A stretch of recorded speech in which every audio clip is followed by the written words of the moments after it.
আসসালামু আলাইকুম প্রিয় বন্ধুরা, কেমন আছেন? আলহামদুলিল্লাহ ভালো আছি। আজকে সুন্দর একটা জিনিস আপনাদের দেখাবো। এই আমার পিছনে দেখতেছেন একটা গাছ, এটা খেজুর গাছ, খুরমা খেজুর গাছ। সিঙ্গাপুরে আজকে থেকে 6 বছর আগে বুনছিলাম। সিঙ্গাপুরে কোভিডের টাইমে এই যে বড় মেরজুল খেজুর, এই জাতীয় বড় খেজুর খাওয়ার পরে ওইটার থেকে আমি চারা গজিয়েছিলাম। মেবি 15-20টা চারা হয়েছিল, তো ওই চারার থেকে এই একটাই বেঁচে আছে। কিন্তু দেখেন তার কি অবস্থা, বেশি যত্ন নিতে পারি না সিঙ্গাপুরে তো।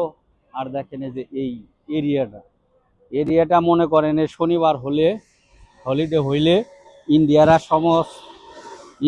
সব মানে যে ড্রিঙ্কস করে এখানে আইসা। আর ওরাই গাছ এই ডেলটা, এই দেখেন ডেল ভেঙ্গে কাইটা ফালিয়ে দিছে। এই ডেল যদি না কাটতো তাহলে হয়তো খুব এতদিনে ফলন আসতো ইনশাল্লাহ। কিন্তু জানি না আসবে কিনা ভবিষ্যতে ফলন। এই যে দেখেন এই যে গাছ মাঝে মধ্যে আইসা মিডিয়া দিয়ে যায়, নিরাইলে কি হবে?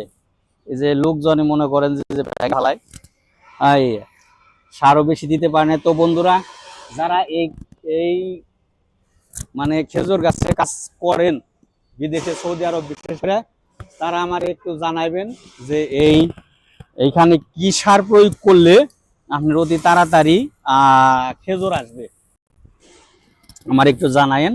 তো এই দেখেন, আর এই সিঙ্গাপুরে এমন মাটি, এই মাটিতে যা করবেন সবই হয়, বুঝছেন? এটা বেসটা, এটা ভিত্তিটা কত মোটা। এতদিনে আসলে খেজুর আসার কথা, কিন্তু খেজুরটা আসলো না।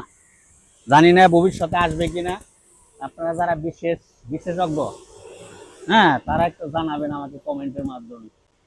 দোয়া করবেন যেন আল্লাহর রহমতে আল্লাহ যেন অতি তাড়াতাড়ি খেজুরটা দেয়।